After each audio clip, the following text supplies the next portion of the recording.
মুসলমান ইমানদার, কোরআনুল কারীমের সূরা ফুরকান 114টা সূরার ভিতরে 25 নম্বর সূরার নাম হলো সূরা আল ফুরকান।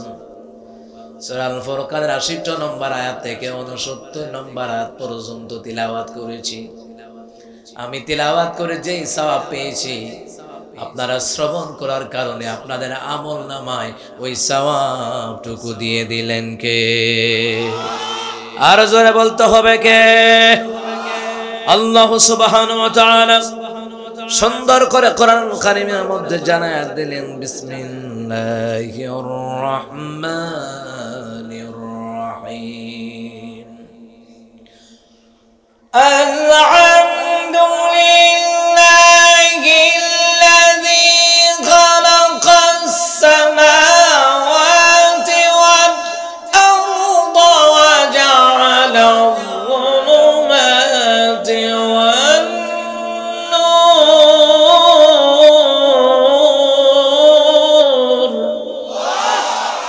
আল্লাহ তাআলা বললেন, বান্দা তুমি আমার প্রশংসা করো। তুমি বলো সমস্ত প্রশংসা আল্লাহ তাআলার জন্য, যিনি আমাদের জন্য আসমান বানালেন, যিনি আমাদের জন্য জমিন বানালেন, যিনি আমাদের জন্য দিনের বেলায় আলোর ব্যবস্থা করলেন, রাতের বেলায় অন্ধকারের ব্যবস্থা করলেন। ওই আল্লাহর প্রশংসা করতে বলছেন কে? এবার বান্দা প্রশ্ন করলো, আল্লাহ আপনার প্রশংসা করব, কেন করব? আল্লাহ তাআলা বললেন, সাব্বাহা লিল্লাহি মা ফিস সামাওয়াতি ওয়া মা ফিল আরদ। আল্লাহ তাআলা বললেন, আসমান এবং জমিনের মধ্যে যা কিছু আছে সবগুলি জুড়ে বলুন তো তাসবিহ পড়ে কার? সবগুলি প্রশংসা করে কার? কারণ হলো এই পৃথিবীর জমিনে গাছ বৃক্ষ তরুণতা পশু পাখি যা কিছু আছে, আল্লাহ বললেন সব কিছু প্রশংসা করে তাসবিহ পড়ে জিকির করে জোরে বলুন তো কার? এই পৃথিবী ওই নীল আসমান নদীর কলতা, সবাই গাহে নিরবধি তোমার প্রেমের গান, তোমার প্রেমের গান। সাজ সকালে পাখিরা সব জপে তোমার নাম, ঝরনা ঝরে তোমার নামে নিত বিরাম। সাগর ঢেউয়ের মাঝে শুনি, সাগর ঢেউয়ের মাঝে শুনি, শুনি তোমার গান, শুনি তোমার গান। আল্লাহু আকবার বলেন। সব সময় তাসবিহ পড়ব কার? জোরে বলতে হবে কার? সব সময় জিকির করবেন কার? সব সময় ইবাদত করবেন কার? সব সময় প্রশংসা করবেন কার? কিন্তু গত 16 বছর আমরা দেখেছি আল্লাহর প্রশংসার চাইতে নেতার প্রশংসা করত, নেতার পাছাটা গোলামি করত। কথা বলেন ঠিক না? ওরা যতবার নেতার নাম নিয়েছে এতবার আল্লাহর নামও নেয় নাই। ওরা যতবার নেতার প্রশংসা করেছে আল্লাহর প্রশংসা করে নাই। শুধু স্টেজে উঠাই বলতো জয় বাংলা, জয় বঙ্গবন্ধু। আল্লাহ কো বঙ্গবন্ধু চিন্তা করেন, আল্লাহ তো 24 সালে ভাঙ্গালাম। আমার কথা কয় না? মুসলমান ইমানদারেরা, নেতার প্রশংসা নয়, জোরে বলুন তো প্রশংসা হবে কার? আরো জোরে বলতে হবে কার? গোলামি করতে হবে কার? আমার তিলাওয়াতকৃত আয়াতে আল্লাহ তাআলা ওই কথাটাই বলছেন। আল্লাহ তাআলা বললেন, বিসমিল্লাহির রহমানির রহিম। ওয়াল্লাযীনা লা ইয়াদউনা মা'আল্লাহি ইলাহান আখার ওয়া লা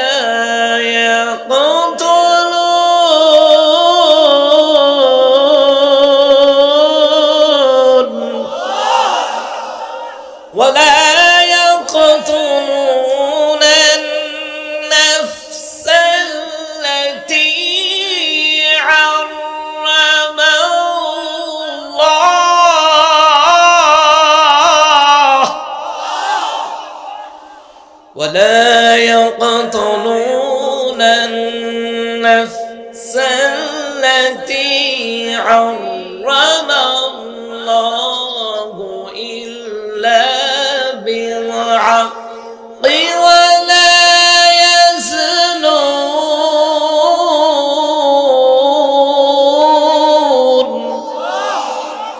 আল্লাহ তাআলা বলেন, ও দুনিয়ার বান্দা বান্দীরা শোনো, ও দুনিয়ার প্রিয় বান্দা বান্দীরা শোনো, ও আমার গোলামেরা শোনো, তোমরা খাঁটি বান্দা হবা তখন যখন তোমরা আমি আল্লাহকে ছাড়া অন্য কাউকে ডাকবা না। তারাই তো আল্লাহর খাঁটি বান্দা বান্দি। নাম্বার 1, ওয়াল্লাযীনা লা ইয়াদউনা মা'আল্লাহি ইলাহান আখার।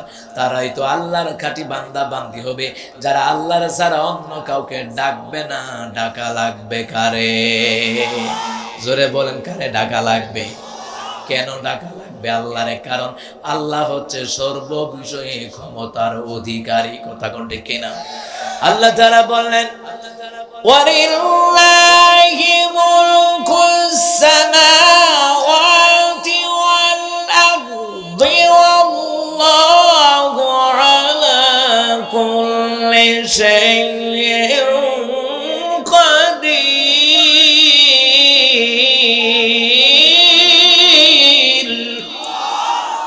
আল্লাহ তাআলা আমার কেন ডাকবা জানোনি? আসমান এবং জমিনের রাজত্ব আমি আল্লাহ, আর আসমান এবং জমিনের মধ্যে মুলকি বাদশাহী আমি আল্লাহ। আমি আল্লাহ সর্ববিষয়ে ক্ষমতার অধিকারী। ক্ষমতা যার, আইন চলবে তার। কথা কোন ঠিক কিনা? ক্ষমতা যার, বিধান চলবে কার? ক্ষমতা যার, আইন চলবে কার? কোন নেতার আইন নয়, স্বৈরাচারীদের আইন নয়। আইন চলবে একমাত্র কেবলমাত্র, জোরে বলুন তো কার? এই দেশের জমিনে গত 16 বছর দেখেছেন তাদের নিজেদের বানানো আইন দিয়া এই দেশের জামাত ইসলামের আলেমদেরকে, কওমের আলেমদেরকে জেলখানায় নিয়েছে, রিমান্ডে নিয়েছে, ফাঁসির মঞ্চে নিয়েছে। নিজেদের বানানো আইন দিয়া যদি কোরআনের বানানো আইন দিয়া বিচার করতো, ওদের নিজের নেতারাই জেলখানায় যাওয়া লাগতো। ওরা কোরআন দিয়ে আইন বানায় নাই।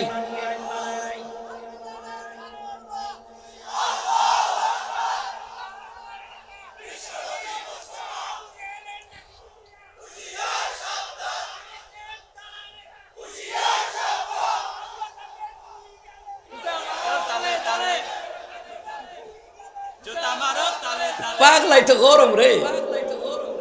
আল্লাহু আকবার খান, জোরে কোন আল্লাহু আকবার। জোরে বলেন, ক্ষমতা কার? জিকির করব কার? ডাকবো কারে? আমরা নেতার গোলামি করি না, আমরা আল্লাহর গোলামি করি। আমরা ভারতের দালালি করি না, আমরা ইসলামের দালালি করি। কথা কোন ঠিক না? যারা ভারতের দালাল ওরা ভারতে পালায় গেছে, এ কথা কয় না। গরম গরম কথা বলতো স্টেজের মধ্যে, ওইটাই বলতো খেলা হবে। কথা কোন ঠিক না?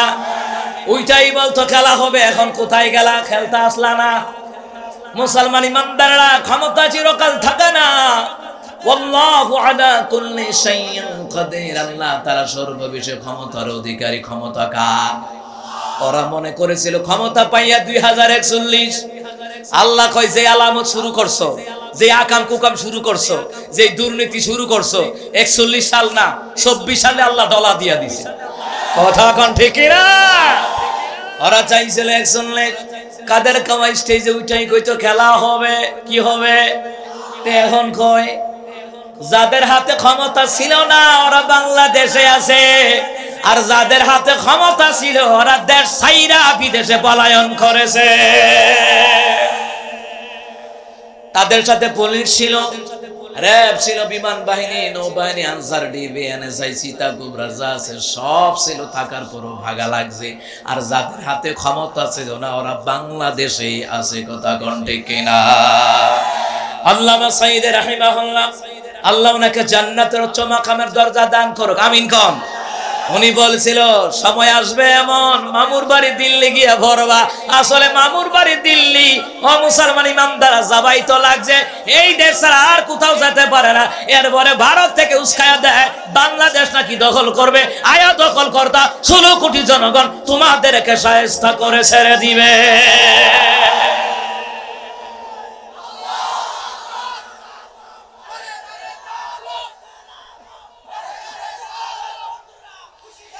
এই ক্ষমতার দাপট চিরকাল দেখায় না, ক্ষমতা চিরকাল থাকে না। তুমি সমাজের মেম্বার হও বাধা নাই, চেয়ারম্যান হও বাধা নাই, এমপি হও বাধা নাই, তোমাকে নেতা হওয়া লাগবে। ওমরের মতন, আবু জাহেলের মতন নেতা হওয়া যাবে না, ঠিক না? তোমাকে নেতা হওয়া লাগবে মুসার মতন, ফেরাউনের মতন হবা না, সুবানি খাবা। তোমাকে নেতা হতে হবে জাতির পিতা ইব্রাহিম নবীর মতো, নমরুদের মতন নেতা হইলে ল্যাংড়া মুসার কামড় কপালে আসে না, কথা কোন আসে না নাই? এই জন্য মুসলমান ক্ষমতার দাপট দেখাইয়া দুনিয়ার জমিনে চলা যায় না। কয়েক বছর চলবা। ফেরাউন 400 বছর ক্ষমতা দেখাইছিল, এরপরে নীল নদীর পানির মধ্যে সুবানি খাওয়াইয়া বিদায় করে দিলেন কে? গত 16 বছর এমন ভাবে ক্ষমতা চালাইছে, বিভিন্ন মাহফিল বন্ধ। গত বছর গাইবান্ধা গোবিন্দগঞ্জে আমার প্রোগ্রাম আছিল, 44 দ্বারা শেষ মাহফিল, কথা কয় না, মাহফিল শেষ বন্ধ। শুধু গাইবান্ধা নয়, সারা বাংলাদেশে ওরা এমন রাজতন্ত্র কায়েম করেছে, এদের অনুষ্ঠান ছাড়া ইসলামিক অনুষ্ঠানগুলাকে তারা হতে দিত না, এমনকি অনুমতি নেওয়া লাগতো 44 ধারা পর্যন্ত জারি করে দিত, কথা কোন ঠিক কিনা? তো এখন কই গেল ক্ষমতা? কোথায় গেল এখন? কোথায় গেলা? কোথায় আওয়ামী লীগ? কোথায় কাদের কাকা? কোথায় গেল ওই জালিমের গরম গরম কথা? কোথায় আওয়ামী লীগ? কোথায় কাদের কাকা? কোথায় গেল ওই জালিমের গরম গরম কথা? খেলা হবে, খেলা হবে, খেলা হবে বলে কাকা গেল পালাইয়া। স্বৈরাচার পালাইছে দেশটা সারিয়া, ম্যাডামে পালাইছে দেশটা সারিয়া, ঠিক কিনা বলা? দেশ ছাইরে পলায়ন হওয়া লাগছে, কারণ কি?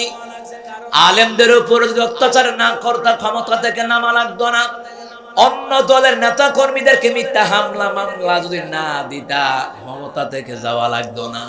পিলখানায় হত্যাকাণ্ড যদি ঘটাইতা, পিলখানার হত্যাকাণ্ড যদি না ঘটাইতা ক্ষমতা থেকে যাওয়া লাগতো না। 28 অক্টোবরে লগি বইটা দিয়ে কোরআনের কর্মীদেরকে নৃশংসভাবে হত্যা করেছো, এমনকি শাপলা চত্বরের হামলা পর্যন্ত আমরা ভুলে যাই নাই, কথা কোন ঠিক কিনা? শাপলা চত্বরের হামলা আমরা ভুলে যাই নাই। ছাত্র আন্দোলনে অসংখ্য ছাত্রদেরকে নির্বিচারে তোমরা হত্যা করেছো, আমরা ভুলে যাই নাই। এই বাংলার জমিনে স্বৈরাচারীদের এক একটা করে বিচার হবে। ভারতের দালালারা, ভারতের দূষরা বাংলাদেশে এখনো আছে, যার কারণে এই দেশে বলা হলো পিলখানার হত্যার তদন্ত করার জন্য। ওই তদন্ত আসিফ নজরুল বন্ধ কইরা দিছে। সুতরাং ভারতের রয়ের এজেন্ট এখনো বাংলাদেশে আছে। সময়টা এদের বিরুদ্ধে প্রতিরোধের আন্দোলন গড়ে তোলা লাগবে। এই দেশটাকে হিন্দুস্তান হতে দেওয়া যাবে না।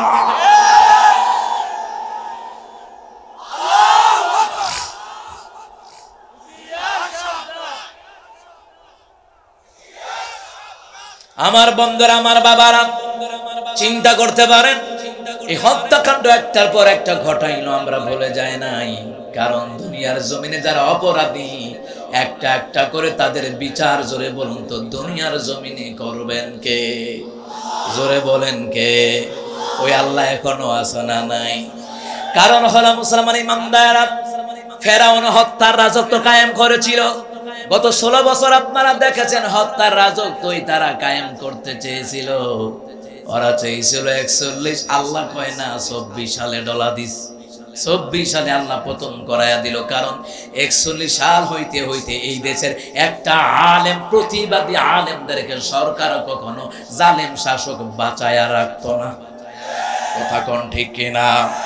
মুসলমান ইমামদারা ফেরাউন হত্যার রাজত্ব কায়েম করলো। ফেরাউন যখন হত্যার রাজত্ব কায়েম করলো, ফেরাউন এবার চিন্তা করলো, ও মিশরের লোকেরা শোনো, আমি আবার খোদা হইতাম চাই। হামান তুই কি কস? হামানকে চিনেননি? বন্ধু, বন্ধু হাসিনার বন্ধু যেমন ভারতের মোদি, ওই ফেরাউনের বন্ধু তেমন আমান্য, কথা কণ্ঠে কিনা? মুসলমান ইমানদারেরা, ফেরাউন বলল, দোস্ত কি কস? আমি এখন খোদা দাবি করতে চাই। হামান বলল, না না দোস্ত, তাজকিরাতুল আম্বিয়ার মধ্যে লেখা হয়, কিতাবের মধ্যে বলা হয় হামান বলল, দোস্ত এখন খোদা দাবি করলে জনগণ মানবে না, কারণ এখনো জনগণের মধ্যে ধার্মিক লোক আছে, আল্লাহওয়ালা লোক আছে, জ্ঞানীওয়ালা লোক আছে, পারবা না। ফেরাউনের মনটা খারাপ হয়ে গেল গা।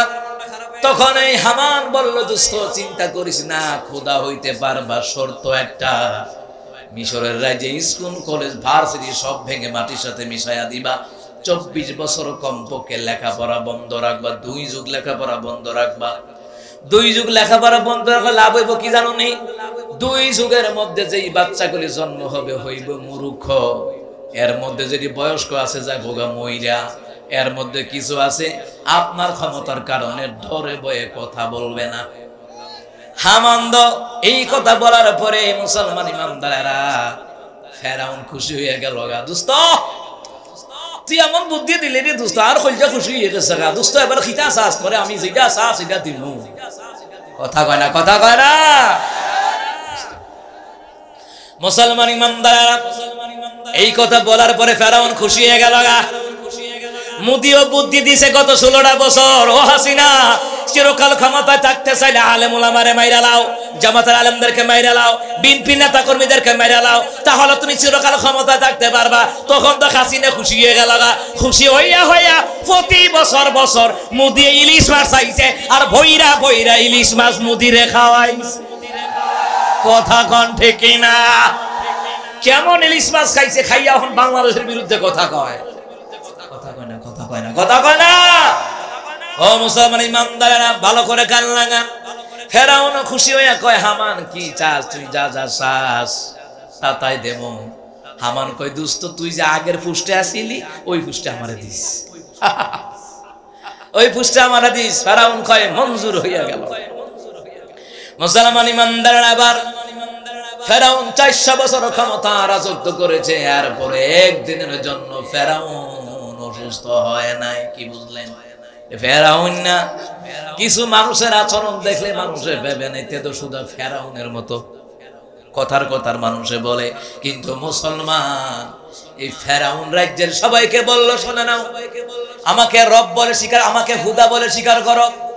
সবাই বলল, হ্যাঁ ঠিক আছে, আপনি আমাদের খোদা, বিপদে আপদে আপনি আমাদেরকে সাহায্য করবেন, কোনো সমস্যা নেই, আপনি আমাদের খোদা। আল্লাহর কথা হইলো খোদাগিরি লইছ, খোদাগিরি তেল মজামু, তেল মজানোর ক্ষমতা কার? জোরে কয় না কার? আল্লাহু আলা কুল্লি শাইইন কাদির। আল্লাহ তাআলা সর্ববিষয়ে ক্ষমতার অধিকারী।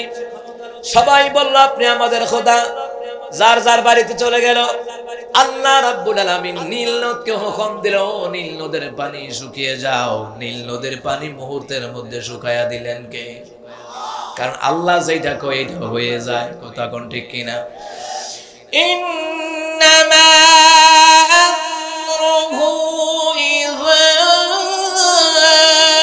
আরাদা শাইআন আন ইয়াকুলা লাহু কুন ফায়াকুন।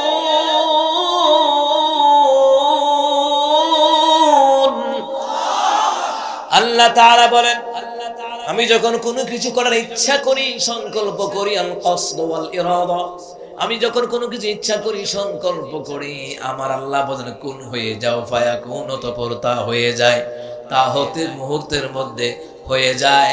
ঘন্টা খানেক সময় লাগে না, আধা ঘন্টাও লাগে না, মুহূর্তের মধ্যে তৈরি করে দেন কে? মুহূর্তের মধ্যে আল্লাহ তাআলা কোন ফায়াকুনের মাধ্যমে আল্লাহ তাআলা নীল নদীর পানি শুকায়া গেলেন। নীল নদীর পানি শুকিয়ে নিলেন, আল্লাহ তাআলা শুকায়া দিলেন। এখন তো মিশরের রাজ্যে আর কেউ জমিনে পানি দিতে পারে না। এখন ওরা চিন্তা করে, কিরে নীল নদীর পানি তো শেষ, এখন নীল নদীর পানি যে শুকায়া গেল গা, আমরা তো এখন জমিতে চাষ করতে পারছি না, প্রচন্ড রৌদ্রের তাপের কারণে জমির ফেটে চৌচির হয়ে যাচ্ছে, এখন কি করব? এদের মধ্যে কিছু লোক আছে গাড়তারা, এরা কই সমস্যা কি, আমগর ক্ষুধা আছে না, ক্ষুধাই পানি দিব। ঠিক কি না কর? আমগর ক্ষুধা আছে, চিন্তা কি, খুদাই কইছে সমস্যা হইলে সমস্যা দেখবো, খুদাই পানি দিব। এরা কহ ঠিক হইতো রে, আমগর ক্ষুধা আছে না। সবাই ফেরাউনের রাজদরবারে হাজির। ও আমাদের খোদা, আসলে কি খোদা? আসলে কি খোদা? আসলে কি কোন কিছু আছে? আসলে হুদা কিচ্ছু নাই। কথা কোন ঠিক কি না? আমাদের ব্রাহ্মণবাড়িয়া কুমিল্লার ভাষা আসলে হুদা কিচ্ছু নাই। আমাদের এই দিকের ভাষা হইলো হুদা মানে কিচ্ছু নাই। হুদা মানে কি? কিচ্ছু নাই। মুসলমান ইমানদার, এবার ফেরাউনের রাজদরবারে সবাই গেল। ও আমাদের খোদা, কি আমরা জমিনে পানি দেওয়ার মতন কোন পানি নাই, নীল নদী শুকাইয়া গেছে গা। অন ফেরাউন কই কি করব, পানি দেন, আমনে খোদা না, তা আপনি বান্দার সমস্যা দেখবেন না, আমনে পানি দিবেন। ফেরাউনের মাথার চান্দি গরম হয়ে গেছে, সর্বনাশ রে, পানি দেব কই থেকে? এখন ফেরাউন যদি কয় পানি দিতাম পারতাম না, জনগণ জুতা দা বাইরাইয়া খোদার আসনতে নামাইব। কথা কোন ঠিক কি না? এই পৃথিবীর জমিনে জনগণের কাজ হলো দুইটা, জোরে কোন কয়টা? ভালো কাম করলে উপরে তুলবো, আর খারাপ কাম করলে জুতা দা বাইরাইয়া এমন নামাইব ইন্ডিয়া পলায়ন করা লাগবে। কথা কোন ঠিক কি না? এই জনগণের কাজ হলো দুইটা, উপরে তুলবো আর নিচে নামাইব, উপরে তুলবো আর নিচে নামাইব।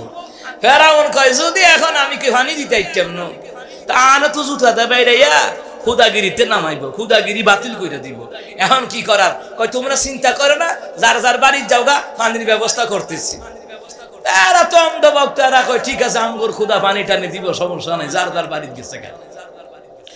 গভীর রাতের বেলায় ফেরাউন রাজ দরবারের সিংহাসন থেকে নামলেন, জনপদ থেকে বের হইয়া ফেরাউন চলে গেল জংলায়। জংলার ভিতরে পাহাড় আছে, ওই জায়গায় চলে গেলে নীরব জায়গায় গিয়ে ফেরাউন ফরিয়াদ করে, আল্লাহ আমি জানি আমি আসলে খোদা না, আমি আসলে হুদা, আমার কিচ্ছু নাই।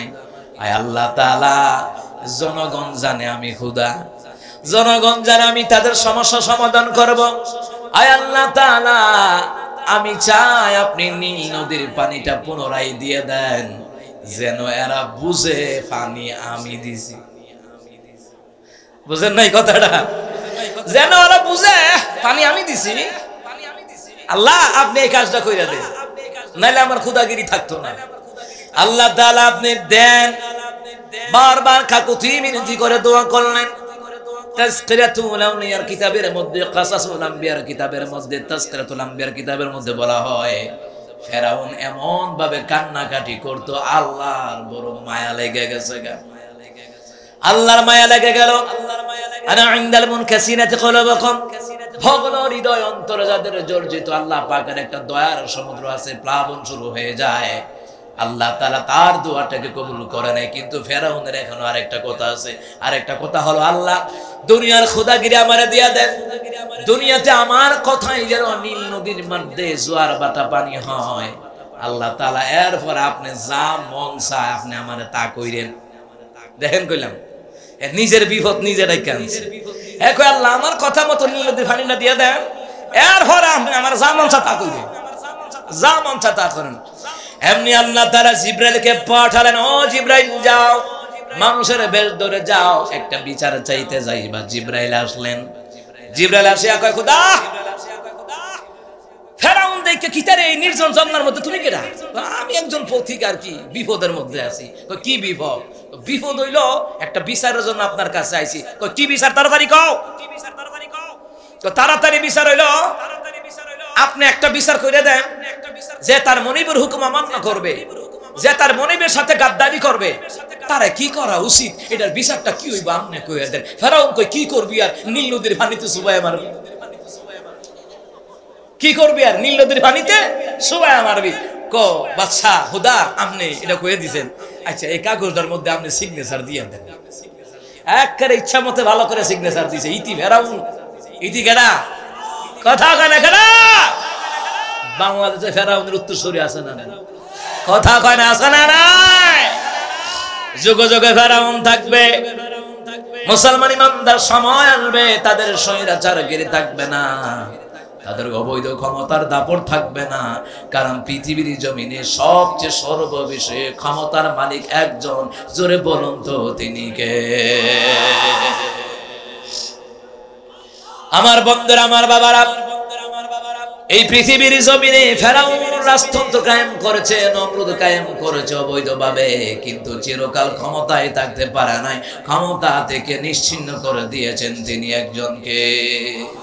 পৃথিবীতে কেউ স্থায়ী হয় না, হোক না সে ফেরাউন কিংবা নমরুদ, কেউ ভবে চিরকাল রয় না, কেউ ভবে চিরকাল রয় না। চলে যায় সব ছেড়ে যেতে হয়, মৃত্যু মানে না কোনো পরিচয়, ঠিক না?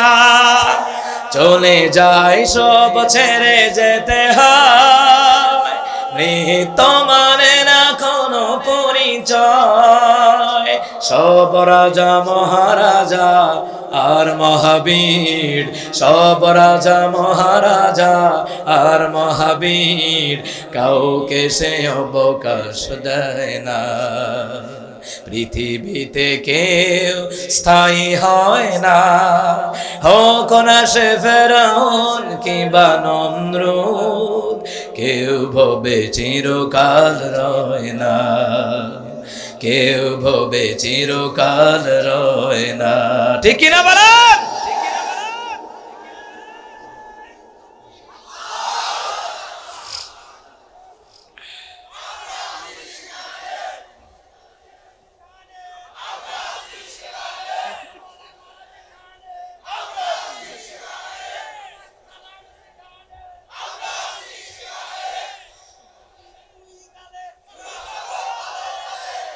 আমার বন্ধুরা, আমার বাবারা শোনেন, ক্ষমতার দাবা চিরকাল থাকে না। ক্ষমতা থেকে নামায় দেওয়ার ক্ষমতা কার?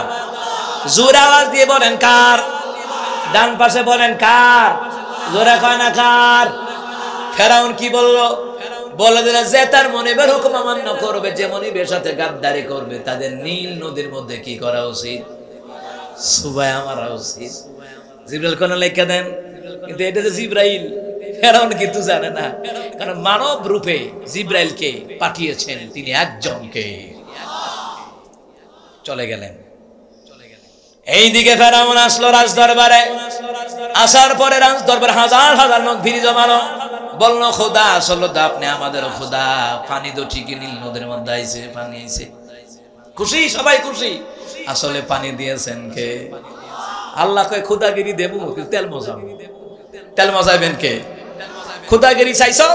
ওর কথা হইছে আল্লাহ যা চাইছি দিয়া দেন, পরে আমার যা মন চা তা কইরেন। কিন্তু কয়ে রাখছে যা মন চা তা কইরেন, তো আল্লাহ তো রেডি আছে। কথা কন ঠিক কিনা?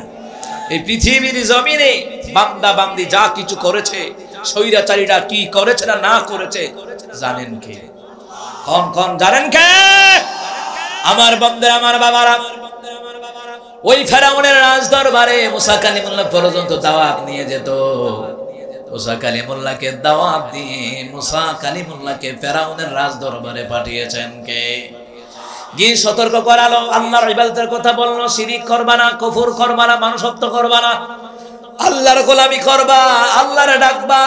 এই কথা বলার কারণে ফেরাউন ক্ষিপ্ত হয়ে গেল মুসা কালিমুল্লাহর বিরুদ্ধে, এমনকি মুসা কালিমুল্লাহরে পাগল বলে পর্যন্ত সম্বোধন করলো।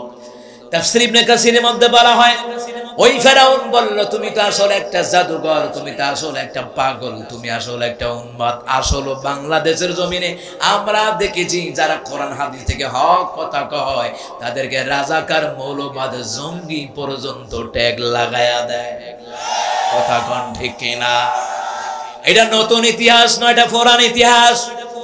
আমার রহমতের নবী যখন কোরআন দিয়ে দাওয়াতি কাজ করতেন, জাতিকে সতর্ক করাতেন, আমার রাসূলুল্লাহকে তারা পাগল বলেছে, জাদুঘর বলেছে, পণ্ডিত পর্যন্ত বলে বলে আমার রাসূলুল্লাহকে তারা অবজ্ঞা করেছে। কথা কোন ঠিক কিনা? আল্লাহ সুবহানাহু ওয়া তাআলা বলেন, আমি আমার রাসূলকে পাঠাইছি সতর্ক করাবার জন্য, মুসারে পাঠাইছি ফেরাউনকে তার দলবলকে সতর্ক করাবার জন্য। কারণ সতর্ক করাবার জন্য এই কোরআনটুকু নাজিল করেছেন কে? تبارك الذي نزل الفرقان على عبده ليكون للعالمين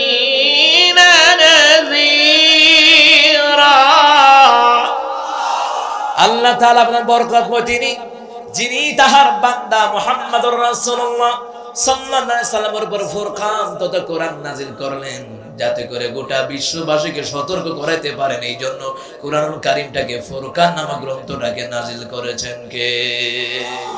কোরআনের বাণী যে খোদা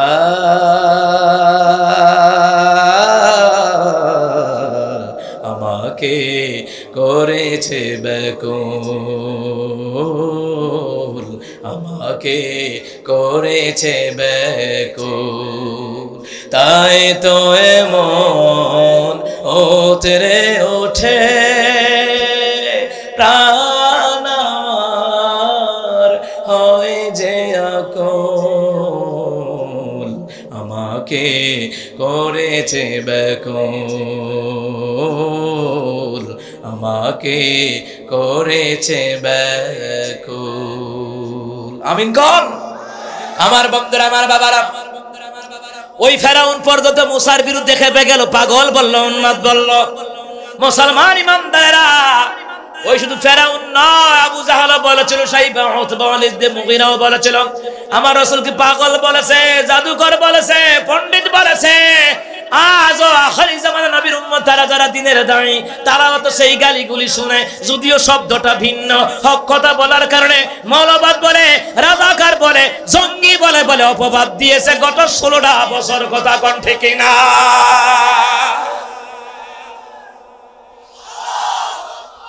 আমার বন্ধুরা, আমার বাবারা, ও মুসলমান ইমানদারেরা, এত অপবাদ, এত নির্যাতন, এত অত্যাচার সহ্য করার পরেও আল্লাহ তাআলা ইসলামী দলগুলাকে টিকায় রাখছে। কথা কোন ঠিক কিনা? মুসলমান ইমানদাররা, ফেরাউন মুসার বিরুদ্ধে খেপে গেল। লম্বা ঘটনা, ওই দিকে যাব না। মুসা কালিমুল্লাহর বিরুদ্ধে ফেরাউন এমন ভাবে ষড়যন্ত্র করলো, 20 লক্ষ সৈন্য নিয়ে ফেরাউন মুসা কালিমুল্লাহ তার উম্মতদেরকে ধাওয়া করলো। ধাওয়া করে করে মুসা কালিমুল্লাহ তার উম্মতদেরকে নীল নদের কিনারায় চলে গেলেন। ওখানে গিয়ে 3 দিক থেকে ফেরাউনের সৈন্যরা পরিবেষ্টন করে দিল। মুসা কালিমুল্লাহর উম্মতের মধ্যে কিছু নারী ছিল, কিছু শিশু ছিল, আর তার উম্মতের অনুসারীরা ছিল। এরা বলতেছে, কি হবে মুসা, তুমি বলো তোমার রব যেন কিছু করে, না হয় তুমি একটা কিছু করো, না হয় ফেরাউনের অত্যাচার থেকে আমরা আর বাঁচতে পারবো না, নদীও পার হতে পারবো না, বিশাল নদী, বিশাল নীল নদ পার হতে পারবো না। মুসা কালিমুল্লাহ তুমি একটা কিছু করো, না হয় তোমার আল্লাহরে বলো কিছু একটা করতে। বলো মুসা, বলো। মুসা কালিমুল্লাহকে হতাশা হয় না, চিন্তা করো না, ভয় পেও না, একটা ব্যবস্থা তো হবে। কারণ হলো আল্লাহ তাআলা আমাদেরকে দিন কায়েমের ব্যাপারে, দিন বিজয়ের ব্যাপারে, ইসলামের ব্যাপারে, তাওহীদের ব্যাপারে আল্লাহ তাআলা মাঠে ময়দানে আমাদেরকে একা ছেড়ে দেয় নাই। সুবহানাল্লাহ কইতেন না? আল্লাহ কি মনে করছেন একা ছেড়ে দিছে? আল্লাহ আছে না নাই? মুসলমান ইমানদারেরা, মুসা কালিমুল্লাহ তাদেরকে সান্ত্বনা দিলেন, সান্ত্বনা দিলেন। সান্ত্বনা দিতে দিতে অপর দিকে, ওই দিকে চতুর্দিকে লোকগণ তিন দিক থেকে পরিবেষ্টন করে ফেললো। এবার আল্লাহর কাছে মুসা কালিমুল্লাহ বলেন, আল্লাহ এবার আপনি একটা কিছু করেন। আল্লাহ তাআলা বলেন, মুসা কি করব? মুসা ভয় পাওয়ার কোনো কারণ নাই। মুসা রে, তোমার ডান হাতে কি? ওরে মুসা, এই ডান হাতে যে লাঠি দিলাম, ওই লাঠি দিয়ে জমিনের উপরে নয়, এবার নীল নদের উপরে আঘাত করবা, বাকি ব্যবস্থাটা আমি আল্লাহ তাআলা করে দিব। ومن يتوكل على الله فهو حسبه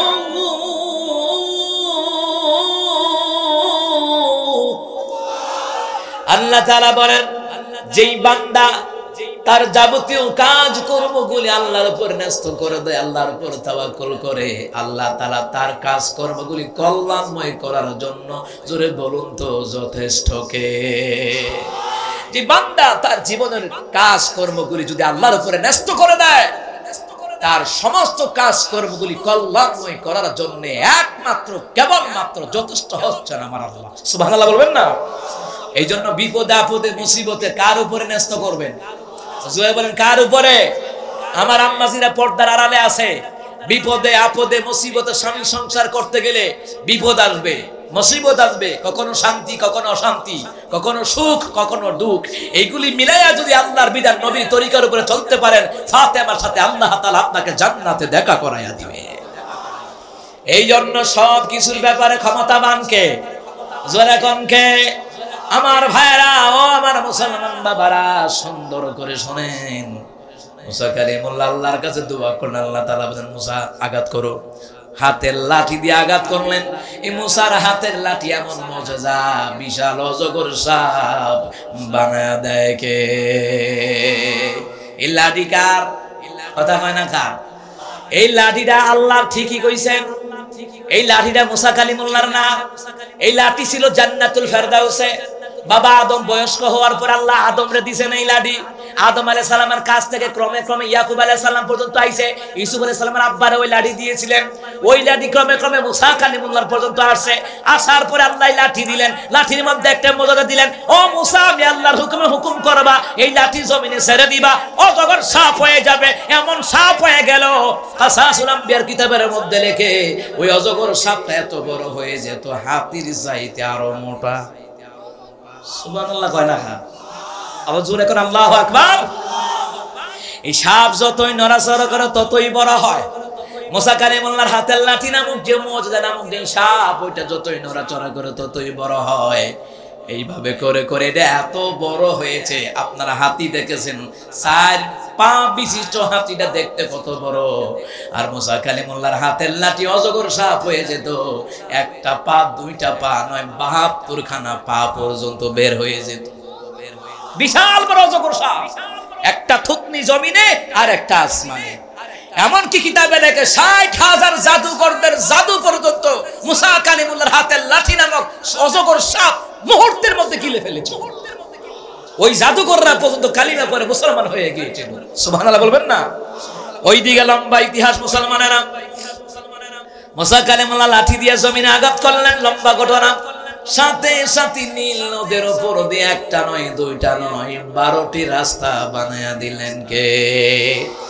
তাফসীর ইবনে কাসির, তাফসীর দালালাইন, তাফসীর নূরুল কোরআনের মধ্যে এসেছে, আল্লাহ তাআলা একটা নয়, 2টা নয়, 12টা রাস্তা নীল নদীর উপর দিয়ে বানায়া দিয়েছে। আল্লাহ তাআলা বলেন, মুসা, তুমি তোমার উম্মতদেরকে নিয়ে নীল নদী পার হয়ে ওপারে চলে যাও। সুবহানাল্লাহ বলবেন না? মুসাকে আল্লাহ ফেরাউন কইরা আমি দেখতেছি। সুবহানাল্লাহ কয় না? কারণ পরিকল্পনা কার? কথা কয় না? পরিকল্পনা কার? ওরা দলীয় লোক বেশি হতে পারে, পুলিশ প্রশাসন বেশি ছিল, আর্মি, র্যাব, বিমান বাহিনী, নৌবাহিনী, আনসার, ডিবি, এনএসআই এদের বেশি ছিল। বেশি থাকার পরেও এই দেশে টিকতে পারে না। কথা কোন ঠিক কি না? আল্লাহ কয়, মুসা, বিষয়টা আমি দেখতেছি। সুবহানাল্লাহ কইতেন না? আমরাও তো হতাশা হয়ে গিয়েছিলাম। হায় রে, মাত্র 2024, কবে যে 41। কথা কোন ঠিক কি না? আমরাও হতাশা হয়ে গেলাম। আল্লাহ কয়, না, চিন্তা করিস না, আমি দেখবো বিষয়টা। আল্লাহ তাআলা আমাদের চাইতেও পরিকল্পনাকারী। এবং যারা শত্রুতামি করে, পরিকল্পনা করে, ইসলাম শেষ করে দিবে, আলেমদের শেষ করে দিবে, ইসলামী দলের নেতা কর্মীদেরকে শেষ করে দিবে, কিন্তু না, আল্লাহ তাদের চাইতে, আমাদের চাইতে বড় পরিকল্পনাকারী। আল্লাহ কই, চিন্তা করিস না, তোরা মনে করিস না 41 যাইব। 41 সালের জাতাটা আমি আল্লাহ 24 সালে দিয়া দিচ্ছি। কথা কোন ঠিক কি না? আল্লাহ পারেনি? এখানে যত লোক আছে বইনা দেখেন, এত যত লোক আছে জিগায় দেখেন, ওরাও চিন্তা করছে 41 সালের আগে ওরা আর নামবে না। কথা কোন ঠিক কি না? আল্লাহ কো, তোমরা কোনো চিন্তা কইরো না, 41 সালের জাতা দিয়ে আমি সেফা সুটকি বানাবো, 24 সালে রেডি। কথা কোন ঠিক কি না? মুসলমান ইমানদার, আল্লাহ কয়, ও মুসা, চিন্তা করো না, ফেরাউনের বিষয়টা আমি দেখতেছি। রাস্তা না বানাইছি, এ না শুরু। সুবহানাল্লাহ কয় না? মুসলমান ইমানদারেরা, আল্লাহর শুরু আছে, জোরে বলুন তো শেষ আছে? কথা কন না কেন? এই সেই পিরামিড দাঁড়িয়ে আকাশের দিকে মাথা বাড়িয়ে ডেকে ডেকে বলে যায় দিন রাত, ডেকে ডেকে বলে যাবে দিন রাত, কেউ যেন ফেরাউন হয় না, পৃথিবীতে কেউ স্থায়ী হয় না, হোক না সে ফেরাউন কিংবা নমরুদ, কেউ ভবে চিরকাল রয় না। ঠিক কিনা বলা? মুসা কালিমুল্লাহ তাআলা নদীর ওপারে পার হয়ে গেলেন। এইদিকে ফেরাউন সবাই নদীর কাছে আসলো। কি রে মুসা পার হইলো কেমনে? এর কিছু লোক কয় পার হইব কেমনে? দেখেন না রাস্তা, এই যে রাস্তা দেখেন, ওমা ছায়া দে 1 2 3 4 এভাবে গন্যা দেখে 12টা রাস্তা। কি রে বিশাল রাস্তা। ফেরাউন তবুও সন্দেহ করছিল নিশ্চয় কোনো একটা কারণ আছে। ফেরাউনকে এখন ফারুন যাইতো না, তোরা একজনে যা, একজন দিয়ে পরীক্ষা করছে, তুই আওয়াজ কর। যদি তুই ওপারের থেকে ওইপারে আইতে আর এপার থেকে যদি হেয়ে তুমি মন ওইপারে যাইতে তখন বুঝান রাস্তা ক্লিয়ার। বুঝেন নাই কথা? রাস্তা ক্লিয়ার। একটারে পাঠাইছে, পাঠাইয়া ওইটা নদীর ওই যে রাস্তা দিয়ে এপার থেকে ওপার আওয়াজ করে, না কোনো সমস্যা নাই, খুদা আঙ্গুর কোনো সমস্যা নাই। তো ফেরাউনকে চলো নামো, খেলা হবে। আল্লাহ কই খেলবো, সমুদ্রের মাঝখানে আসো, খেলাটা তো আমি খেলাইয়া দেব। কথা কর ঠিক কিনা? কাদের কাকু কোথায় গেলা? কাদের কাকু তুমি বলছিলা খেলা খেলবা, স্বামী মুসলমান করলো খেলা খেলবো, ওমা হে বুরকা ভুইরা আগেই ভাগছে। কথা কয় না, কথা কয় না। এরপরে সিলেটের বড়বড়া সুমন, এরা হগলাকে ব্যারিস্টার সুমন, আমি কই না বড়বড়া সুমন, এটা আসলে বড়বড়া। তোরে কেনা কইছে লন্ডন যাইতে বিল্লা, হেতে আইয়ার ফেসবুকে ভোট দিছে, আদালতে দেখা হবে। আর ইয়ান্দা আইনের লোক কারা কাইও বাতি যা রিমান্ডে দেখা হবে। কথা কয় না, কথা কয় না। হ্যাঁ চান্দু সে পর্যন্ত আল্লামা সাইদিকে ফাঁসি দেওয়ার জন্য সে পর্যন্ত ষড়যন্ত্র করেছিল। কথা কন ঠিক কিনা? মনে রেখো বাংলার মুসলমান, মুসা কালিমুল্লাহর বিরুদ্ধে ষড়যন্ত্র করে ফেরাউন টিকতে পারে নাই। নমরুদ ইব্রাহিম নবীর বিরুদ্ধে ষড়যন্ত্র করে ক্ষমতা টিকতে পারে নাই। তেমনি ভাবে নবীর ওয়ারিস আলেমরা আলেমদের সাথে গাদ্দারি করে মুনাফিকি করে চিরকাল ক্ষমতায় থাকতে পারবে না, চ্যালেঞ্জ দিয়ে গেলাম।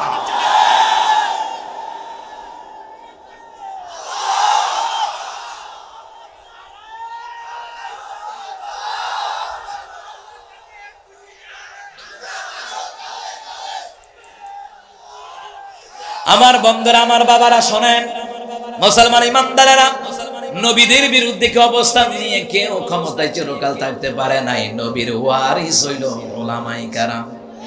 কথা কন না কেন? আন্নাল উলামা ওয়ারাসাতুল আম্বিয়া। আবার হাদিসে আরেকটা রওয়ায়াত, ইন্নাল উলামা ওয়ারাসাতুল আম্বিয়া, নিশ্চয় আলেমগণ হচ্ছেন নবীদের ওয়ারিস। নবীদেরকে অপমান করা মানে হলো, আলেমদেরকে অপমান করা মানে হলো নবীদেরকে অপমান করা। কথা কোন ঠিক কিনা? এই জন্য মুসলমান ইমানদারেরা নীল নদীর মাঝামাঝি গেছে ফেরাউন তার দলবল নিয়া। এও একটা রাস্তা ব্যবহার করছে না। এরা চিন্তা করছে, হেইয়া মোর বাবার বানানো রাস্তা পাইছি, একটা ব্যবহার করব না, ওগুলি ব্যবহার করব। ওরা 12টা রাস্তা দখল করে নিয়েছে। 12টা রাস্তা দখল করে সামনের দিকে যায় তো যায় যায় যায়, মাঝখানে যাওয়ার পরে আল্লাহ তাআলা সুন্দর করে ইন্নামা আমরুহু ইযা আরাদা শাইআন আইয়াকুলা লাহু কুন ফায়াকুন বলে আল্লাহ তাআলা এই পানির প্রাচীরকে একসাথে মিলায়া দিলেন। কে? কথা কয় না কে? এমন ভাবে ঢেউয়ের চাপে ফেরাউনের দলবল সেফা সুটকি হয়ে গেল গা।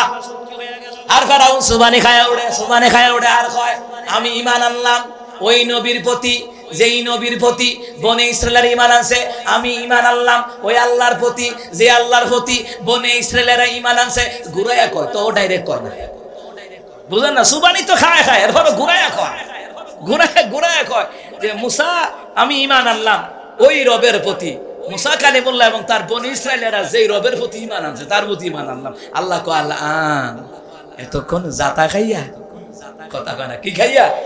সুবানি খাইয়া। এতক্ষণে সুবানি খায় আর ওড়ে, সুবানি খায় আর ওড়ে। জিব্রাইল আইছে, জিব্রাইল আসিয়া কোনটা ও দস্তখত লই আইছে। জিব্রাইল আইয়া কয় কিতাব আইছে, সুবানি খাও খা, সুবানি খাই মরবা। কারণ তোমার লিখিত এই যে তার মনিবের সাথে গাদ্দারি করবে, যে তার মনিবের হুকুম অমান্য করবে, তুমি কইছো তার নীল নদীর পানিতে সুবায় মারা উচিত। তুমি তোমার মনিবের সাথে গাদ্দারি করেছো, তুমি তোমার রবের হুকুম অমান্য করেছো, তাই রব তোমাকে পানির মধ্যে, নীল নদীর পানির মধ্যে সুবানি খাওয়ায় বিদায় করে দিত। আমার বন্ধুরা, আমার বাবারা, এই জন্য ক্ষমতা চিরকাল থাকে না। এই ক্ষমতা থেকে নামা দেওয়ার ক্ষমতা কার? এই জন্য সমস্ত দল দেখা শেষ, আগামীতে ইসলামের বাংলাদেশ। ইসলামী দলগুলি ঐক্যবদ্ধ না হতে পারলে ভবিষ্যতে আরো ঝামেলা আছে না নাই?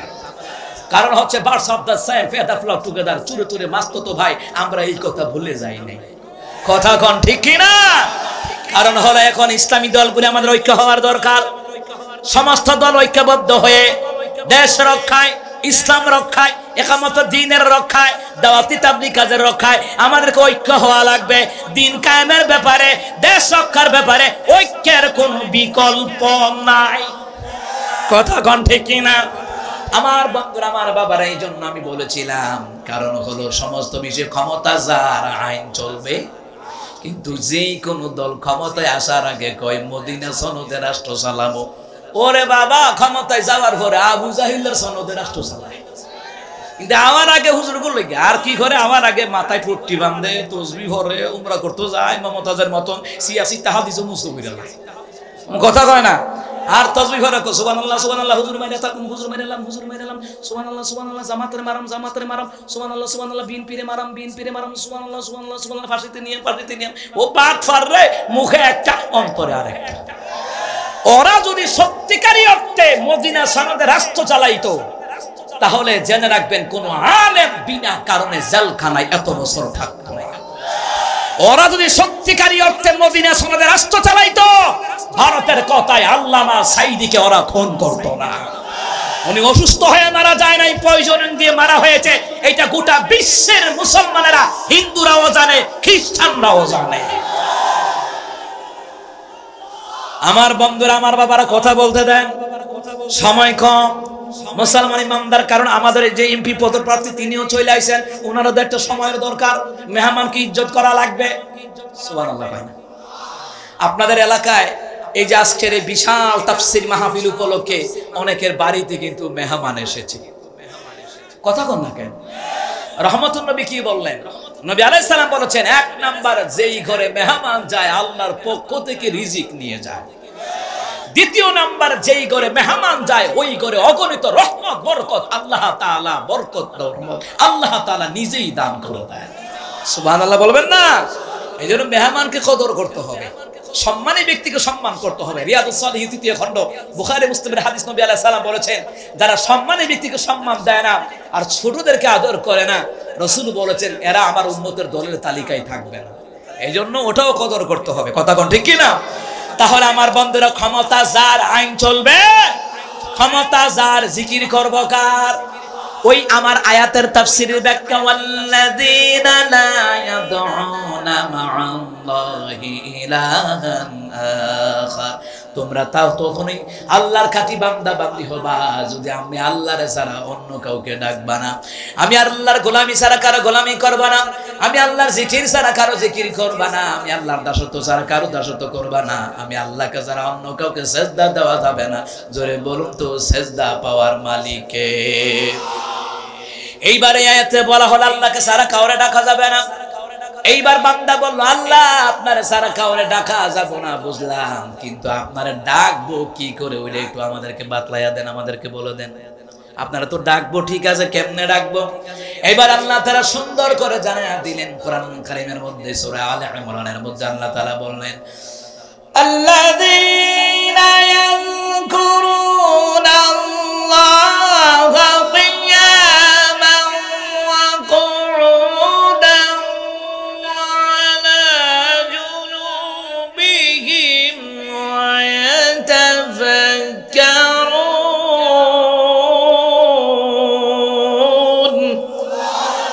আল্লাহ তাআলা বলেন, এক নাম্বার, তোমরা এক নাম্বার দাঁড়ায় দাঁড়ায় আমারে ডাকবা।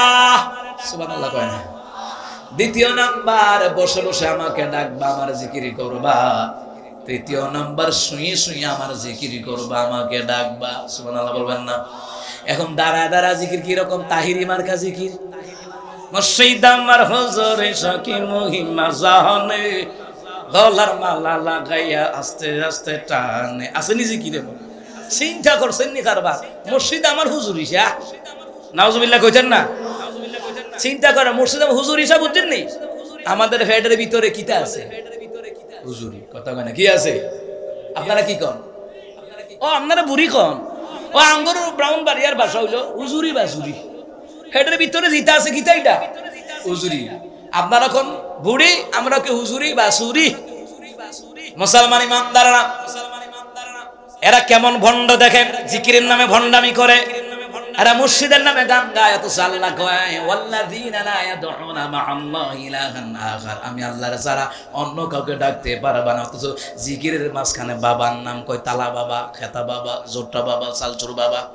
আপনাদের মহাস্থানে ঢুকতে, মহাস্থানে একটা জায়গা আসেনি, ঢোকার আগে হাতের বাম সাইডে দেখছি কারেন শাহ বাবা, বাবার নাম কারেন শাহ। কি কারেন্ট রে বাবা, কি কারেন্ট, বাবার নাম কারেন শাহ, খেতা শাহ, জোট্টা শাহ, শাহালি মাজারে গেলে পাওয়া যায়।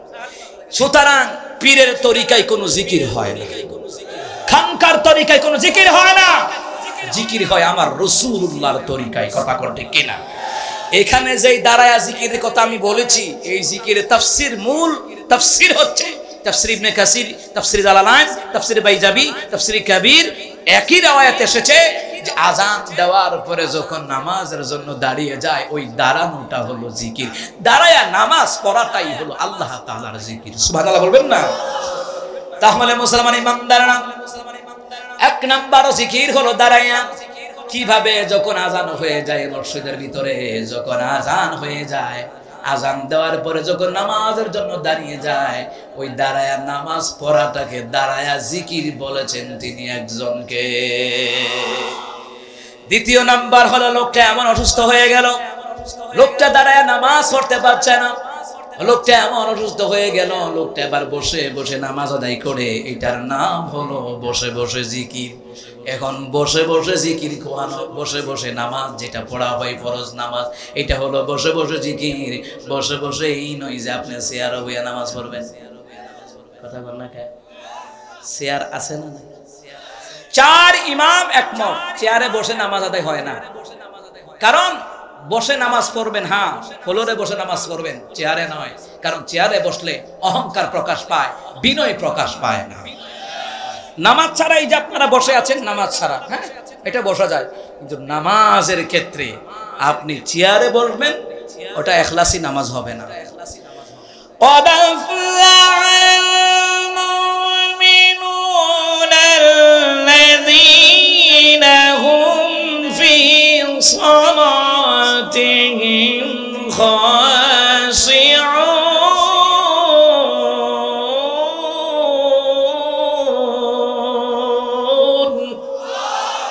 আল্লাহ তাআলা বলেন, ওই সকল মুমিনদের নামাজ সফল কাম হয়েছে যে মুমিনেরা নিজেদের নামাজের ব্যাপারে বিনয়ী এবং নম্র। নামাজের ব্যাপারে বিনয়ী এবং নম্র। চেয়ারে বসে নামাজ আদায় করলে বিনয়ী প্রকাশ পায় না, অহংকার প্রকাশ পায়। এই জন্য বসে নামাজ পড়বেন, অসুস্থ ঠিক আছে, আপনার জন্য সহজ হলো ফ্লোরে বসে নামাজ আদায় করা। এই বসে বসে নামাজটাকে আল্লাহ তাআলা বলেছেন বসে বসে জিকির। তৃতীয় নাম্বার জিকিরের পদ্ধতি হলো, আল্লাহ তাআলা বলেন শোনো, এবার শেষে নামাজ পড়বা, শেষে নামাজটা হলো শেষে জিকির। কারণ কি জানো নি? একটা মানুষ এমন অসুস্থ দাঁড়ায়ও নামাজ পড়তে পারে না, এমন অসুস্থ বসেও নামাজ পড়তে পারে না। লোকটা এমন অসুস্থ হয়ে গেল, এবারে শুয়ে শুয়ে ইশারায় নামাজ আদায় করবে, এটার নাম হলো শুয়ে শুয়ে জিকির। সুবহানাল্লাহ বলবেন না? নামাজের দরকার আছে না নাই? কথা কম না কে? কেমন করে ক্ষমা তুমি ও মানুষ,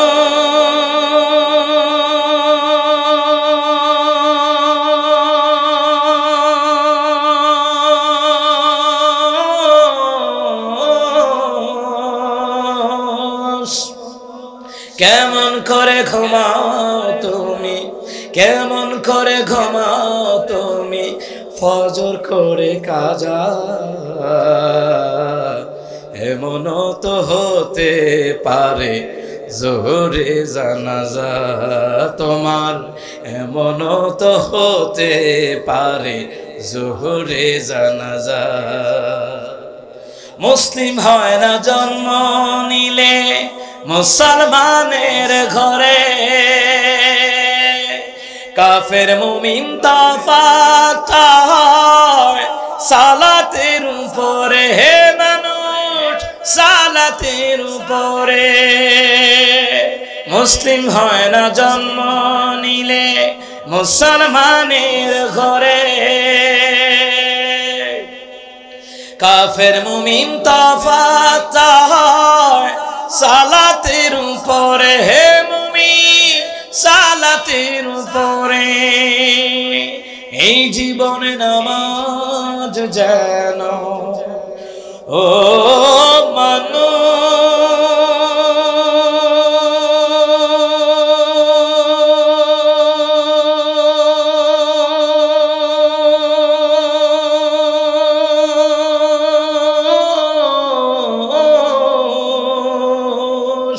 এই জীবনে নামাজ যেন, এই জীবনে নামাজ যেন হয় না কভু কাজা। এমনই তো হতে পারে জোহরে জানাজা তোমার, এমনই তো হতে পারে জোহরে জানাজা, ঠিক না? তাহলে আল্লাহকে ডাকার পদ্ধতি পাই না। ও মুসলমান ইমানদাররা, নবী আলাইহিস সালাতু ওয়াস সালামের পদ্ধতি হলো আবার তিনটা, আল্লাহর জিকির করা, আল্লাহর ডাকা। আল্লাহর ডাকার পদ্ধতি আবার হলো তিন প্রকার। এক নাম্বার রাসূলুল্লাহর পদ্ধতি হলো যখন তোমরা সমতল ভূমিতে চলবা তখন পড়বা লা ইলাহা ইল্লাল্লাহ, লা ইলাহা ইল্লাল্লাহ। আবার যখন তোমরা উপরের দিকে উঠবা, উপরের দিকে ওঠার সময় তখন পড়বা আল্লাহু আকবার, আল্লাহু আকবার, আল্লাহু আকবার। আবার যখন নিচের দিকে নেমে আসবা তখন পড়বা সুবহানাল্লাহ, সুবহানাল্লাহ, সুবহানাল্লাহ। নামাজের ভিতরে জিকির, নামাজে সালাম ফিরানোর পরে জিকির, আল্লাহকে ডাকতে বলেছেন। ডাকার পদ্ধতিগুলো আপনাদেরকে শোনায়া দিচ্ছি মুসলমান ইমানদারেরা। এইবার যখন আল্লাহরে ডাকবেন, কেমনে ডাকবেন আল্লাহ তাআলা বলে দিচ্ছেন নবী আলাইহিস সালামের মাধ্যমে। রহমতের নবী সুন্নাত পদ্ধতি শিখায়া দিচ্ছেন। ডান দিকে সালাম ফিরাবেন, বাম দিকে সালাম ফিরাবেন। তখন জোরে পড়বেন, আওয়াজ করে বলুন আল্লাহু আকবার। এরপরে তিনবার পড়বেন আস্তাগফিরুল্লাহ, আস্তাগফিরুল্লাহ, আস্তাগফিরুল্লাহ।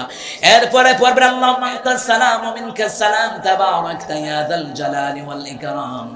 এরপরে আপনি পড়বেন আয়াতুল কুরসি পড়বেন, সুবহানাল্লাহ 33 বার পড়বেন, আল্লাহু আকবার 34 বার পড়বেন, আলহামদুলিল্লাহ 33 বার পড়বেন।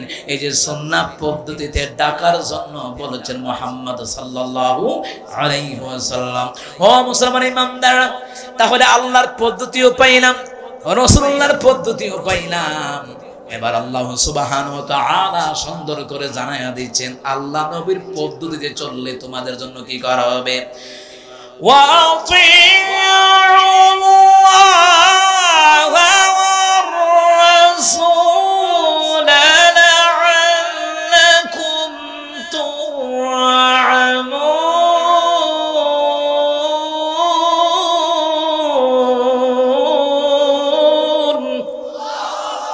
আল্লাহ তাআলা বলেন, যারা আল্লাহ এবং তার রাসূলুল্লাহর পদ্ধতি অনুসরণ করে আল্লাহ নবীর আনুগত্য করে, আল্লাহ সুবহানাহু ওয়া তাআলা তাদের উপরে আমার আল্লাহ তাআলা রহম দান করে দেয়। সুবহানাল্লাহ বলবেন না? দুনিয়ার জমিনে আমরা যারা ঈমান আমল করব, মহিলাদের জন্য ওয়াজ, গোটা কোরআনের আলোচনাই হলো মহিলাদের জন্য, পুরুষের জন্য। কথা কোন ঠিক কিনা? এই কোরআন কি নাজিল করা হয়েছে শুধু পুরুষের জন্য না মহিলাদের জন্য? হুদা মহিলা পুরুষের জন্য না, মুসলমানদের জন্য না। হুদাল লিন্নাস ওয়া বাইয়িনাতিন মিনাল হুদা ওয়াল ফুরকান। কে বলছেন? কে বলছেন? আল্লাহ তাআলা বলছেন। এই জন্য দুনিয়ার মা বোনেরা, গায়বান্দার মা বোনেরা, ও আমার মুরব্বিরা, ও আমার যুবকেরা শুনেন, আল্লাহর বিধান নবীর তরিকার পদ্ধতিতে চলতে হবে, আল্লাহর বিধান নবীর তরিকায় চলতে হবে। কারণ হলো জান্নাত পেতে হলে তাফসীরে জালালাইন শরীফের মধ্যে এসেছে দুইটা পদ্ধতিতে, একটা হলো কোরআন আর একটা হলো সুন্নাহ। কোরআন সুন্নাহর পদ্ধতিতে ঈমান আমল করা লাগবে, না হয় জান্নাত পাওয়া কখনো সম্ভব হবে না। এই জন্য আল্লাহ সুবহানাহু ওয়া তাআলা বললেন আমাকে ছাড়া অন্য কাউকে ডাকবা না। এবার আল্লাহ বাতলায়া দিচ্ছেন, আল্লাহ তাআলা বলে দিচ্ছেন ওয়াল্লাযীনা লা ইয়াদউনা মা'আল্লাহি ইলাহান আখারা ওয়া লা ইয়াকতুলুনান নাফসাল্লাতী হারামাল্লাহু ইল্লা বিল হাক্কি ওয়া লা ইয়াজনুন। এক নাম্বার আল্লাহ তাআলা বলছেন, এক নাম্বার হলো তারাই আল্লাহর খাঁটি বান্দা বান্দি যারা আল্লাহকে ছাড়া অন্য কাউরে ডাকবে না, আল্লাহকে ছাড়া অন্য কারো গোলামি করবে না, আল্লাহ ছাড়া অন্য কারো দাসত্ব করবে না। এক নাম্বার তারা আল্লাহর খাঁটি বান্দা বান্দি।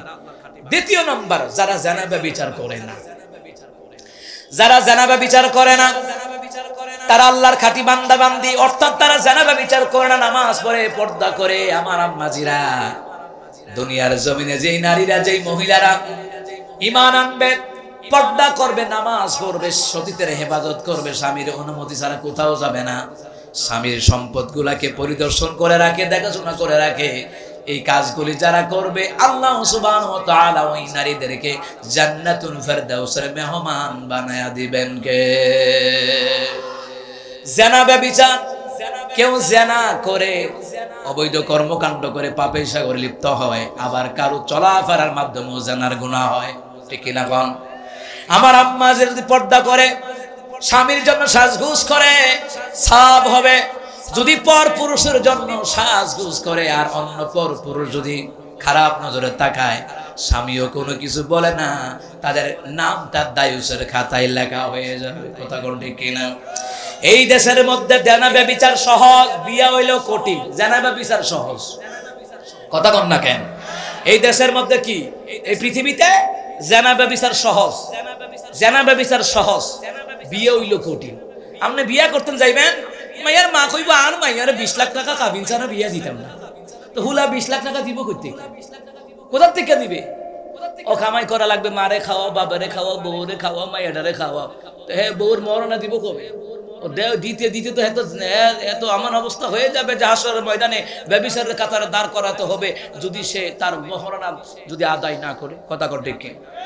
বর্তমানে অনেক যুবকেরা যৌতুক ছাড়া বিয়ে করতে রাজি, কিন্তু মেয়ের পরিবার মহরানার নাম দিয়া যৌতুক খায়। 20 লাখ, 25 লাখ, 30 লাখ, 50 লাখ, সর্বনিম্ন 10 লাখ। কথা কর না কেন? খালি হুলারাই যৌতুক খায় না, মায়ের মাও যৌতুক খায়, মায়ের বাপেও যৌতুক খায়। ও কথা কয় না কেন? রাহমাতুন নবী সাল্লাল্লাহু আলাইহি সাল্লাম বলেছেন, ওই বিয়েটা উত্তম যেই বিয়েতে খরচাদি কম হয়। সুবহানাল্লাহ বলবেন না? এবং ছেলের ইনকামের উপরে ভিত্তি করে মহারণা ধার্য করতে হইব। যেই ছেলে কামাই করে মাসে 10,000, 15,000, 20,000, 20 লাখ টাকা মহারণা দিব কবে? কিয়ামতের ময়দানে দিব না? চিন্তা করছেন? জিনা ব্যভিচার সহজ এখন বর্তমানে, বিয়েটা কঠিন করে ফেলেছে। হাসরের ময়দানে এদেরকে আসামির কাঠ করে দাঁড় করায়া দিবেন কে? আর জোরে কোন কে? আমার বন্ধুরা, আমার বাবারা, দ্বিতীয় নাম্বার হলো তারা আল্লাহর খাঁটি বান্দা বান্দি যারা জিনা ব্যভিচার করে না। তৃতীয় নাম্বার, তারা আল্লাহর খাঁটি বান্দা বান্দি যারা মানুষ হত্যা করবে না, তারা আল্লাহর খাঁটি বান্দা বান্দি। কিন্তু আমার দেশে বিনা কারণে কত মানুষ হত্যা হয়েছে। শাপলা চত্বরে 28 অক্টোবরে পিলখানার হত্যাকাণ্ড ঘটেছে। অসংখ্য মানুষদেরকে জেলখানায় নিয়ে রিমান্ডে আইনা করে নিয়ে হত্যা করেছে। আল্লাহ কই, যারা মানুষ হত্যা করে তারা আমার বান্দা নয়, আর যারা মানুষ হত্যা করে না তারা আল্লাহর খাঁটি বান্দা বান্দি। মানুষ হত্যা করে করে ক্ষমতায় থাকতে চেয়েছিল, আল্লাহ তাআলা সেই ক্ষমতা তাদেরকে দেন নাই, আল্লাহ ছিনায়া নিয়ে গেছে। এই জন্য ভবিষ্যতে যারা ক্ষমতায় আসবে, এই 24 সালে 5 আগস্টের কথাটা মাথায় রাখতে হবে 24 ঘন্টা। কথা কোন ঠিক কিনা? মুসলমান ইমানদাররা, এরপর আল্লাহ তাআলা বললেন, وَمَن يَفْعَلْ ذَلِكَ يَلْقَى أَثَامًا। উপরোক্ত 3টা কাজ যারা করবে তারা অপরাধী। 1 নাম্বার, যদি আল্লাহর গোলামি না করে, আল্লাহর জিকির না করে। 2 নম্বর, জিনা ব্যভিচার করে। 3 নম্বর হলো যারা মানুষ হত্যা করে তারা অপরাধী। এরপর আল্লাহ তাআলা বলছেন, ইউদাআফ লাহুল আযাবু ইয়াওমাল কিয়ামাতি ওয়া ইয়াখলুদ ফীহি মুহানা। আল্লাহ তাআলা কিয়ামতের ময়দানে তাদেরকে অত্যন্ত লাঞ্ছনা করে আযাব দিবেন, অত্যন্ত অপমান এবং লাঞ্ছনার সাথে জাহান্নামের ভিতরে ঢুকায়া দিবেন কে? এই জন্য দুনিয়ার জমিনে আমরা ঈমান আমল করব, কোরআন সুন্নাহ দিয়ে সমাজ চালাবো, পরিবার চালাবো, ব্যক্তি জীবন চালাবো। 1 নাম্বার, শিরিক করা যাবে না। 2 নাম্বার হলো মানুষ হত্যা করা যাবে না। 3 নাম্বার, জিনা ব্যভিচার করা যাবে না। এমনকি 4 নম্বরে তাফসীর ইবনে কাসিরের মধ্যে এসেছে চুরিও করা যাবে না। অথচ গত 16 বছর সবচেয়ে বেশি চুরি হয়েছে বাংলাদেশ থেকে। এখনো তো চুরি বন্ধ নাই, এখনো চুরি বন্ধ নাই। সারা ঢাকা শহর না, সারা বাংলাদেশ লারা পড়ছে। সোয়াবিন তেল পাওয়া যায় না। কি সোয়াবিন তেল নাই না? সিন্ডিকেট কইরা কইরা দাম বাড়াবার লাগিয়া অসাধু ব্যবসায়ীরা গরিবদের উপরে নির্যাতন চাপায়া দিচ্ছে। ওমর রাদিয়াল্লাহু তাআলা আনহু তিনি বললেন, যারা সিন্ডিকেট করে পণ্য দ্রব্যের মালামালের দাম বাড়ায় দেয়, ওরা যেন ওদের ঠিকানা জাহান্নামে বানায়া দেয়। পেঁয়াজ দেখেন না, পেঁয়াজ নাই নাই নাই, এখন দেখি গুডাউনে পেঁয়াজ পচে পেঁয়াজ নাই। সিন্ডিকেট করে করে দাম বাড়ায়া দেয়। এই সিন্ডিকেট বন্ধ করতে হবে। আগামী নির্বাচনে আমাদেরকে এমন নেতাদেরকে আমাদেরকে নির্বাচিত করাইতে হবে যাদের দ্বারা টেন্ডারবাজি হবে না, চুরি হবে না, ডাকাতি হবে না, জানাজা বিচার হবে না, দেশের টাকা বিদেশে পাচার হবে না। এমন নেতাদেরকে আমরা ক্ষমতায় দেখতে চাই। কথা কোন ঠিক কি না? এখনো মানুষের শেষ ভরসা, অলসো দ্যাট হ্যাজ উইন, শেষ ভালো যার সব ভালো তার। এখনো মানুষের শেষ ভরসা হলো ইসলামী দল। এখনো মানুষের শেষ ভরসা হলো ইসলামী দল, কোরআন প্রেমিক দল, আল্লাহওয়ালার দল। কথা কোন ঠিক কি না? আমরা ওটাই চাই, কিন্তু বললে চলবে না জনগণ যে আমগো হুজুরারে চাই, ইসলামী দল চাই, কিন্তু ভোট দিতে হইবে। কথা কোন ঠিক কি না? কিন্তু মাঠে কয়ে গেলাম, বাইরে গিয়ে আসে না, এটা কাম হইতো না। কথা কোন ঠিক কি না? সব দল দেখা শেষ, আগামীতে হবে ইসলামের বাংলাদেশ। কথা কোন ঠিক কি না? ঠিক তো কইছেন, আমি একজন ঠিক আছে ইনশাল্লাহ, আপনারা ঠিক থাকবেন তো? ভোট দিব ন্যায় নিষ্ঠাবান ব্যক্তির, নামাজি আল্লাহওয়ালা কোরআনওয়ালাদেরকে আমরা ভোট দিব। কথা কোন ঠিক কিনা? আল্লাহ তাআলা যেন তৌফিক দান করেন। আমিন। সম্মানিত প্রধান অতিথি আসছেন, কষ্ট করে আসছেন, ব্যস্ত মানুষ। ইনশাআল্লাহ উনি এখন কিছু কথা বলবেন, এরপরে ইনশাআল্লাহ আমরা দোয়ার দিকে যাবো ইনশাআল্লাহ। জি।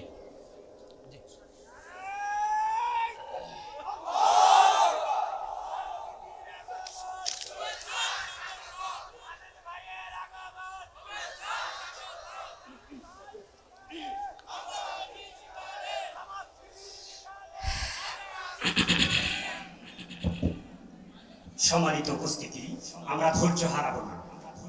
আমাদের সম্মানিত অতিথি খুব বেশি সময় নেবে না, উনি সর্বোচ্চ 5-6 মিনিটের মধ্যে কথা শেষ করে দিবেন। আপনারা উঠবেন না প্লিজ।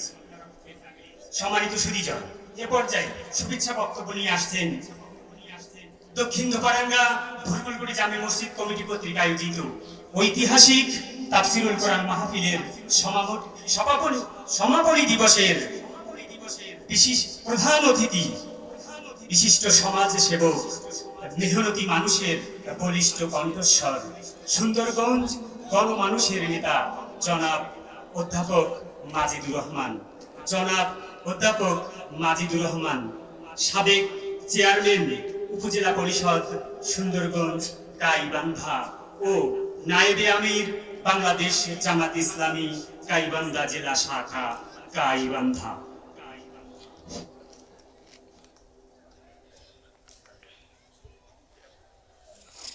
আপনি যেভাবে কমফোর্টেবল অনুভব করেন আপনি সেভাবে বলেন, সমস্যা নেই। বসেই বলেন, সমস্যা নেই।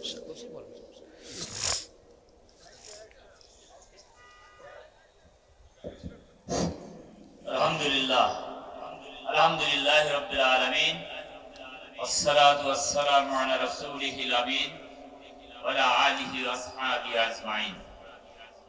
দুদিন ব্যাপী ঐতিহাসিক তাফসীরুল কোরআন মাহফিল দক্ষিণ দোপাডাঙ্গা ইন্দিরার পাড় মোড়। আজকের দ্বিতীয় দিনের সম্মানিত সভাপতি, সম্মানিত প্রধান মুফাসসির, প্রধান বক্তা হযরত মাওলানা কারি আব্দুল কাইয়ুম নিয়াজি, যার বক্তব্য আমরা এতক্ষণ ধরে শুনলাম। আজকের সমাপনী দিবসের এই বিশাল তাফসীরুল কোরআন মাহফিলের সম্মানিত বিশেষ অতিথিবৃন্দ, সম্মানিত উলামায়ে কেরাম, সুধী মণ্ডলী, প্রশাসনের সম্মানিত ভাইরা, কোরআনের ডাকে আজকের এই মাহফিলে যারা উপস্থিত হয়েছেন, আমার প্রাণপ্রিয় ভাইরা, পদ্মার আড়ালের মা এবং বোনেরা, সবার প্রতি আমার সালাম। আসসালামু আলাইকুম ওয়া রাহমাতুল্লাহি ওয়া বারাকাতুহু। ওয়ালাইকুম আসসালাম। হিন্দু ভাইদের প্রতি আমার আন্তরিক শুভেচ্ছা।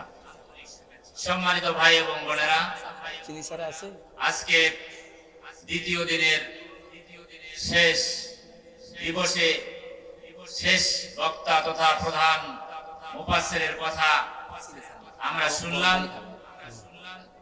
আমরা কোরআনের এই মাহফিল বিগত 15 বছর, 15.5 বছর, 16 বছর, 17 বছরে অনুমতি ছাড়া আমরা করতে পারি নাই।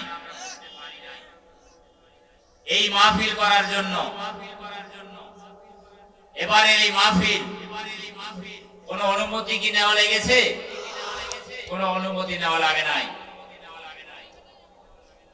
বিগত দিনে আমরা দেখেছি প্রশাসনের অনুমতি লাগতো, নেতাদের অনুমতি লাগতো।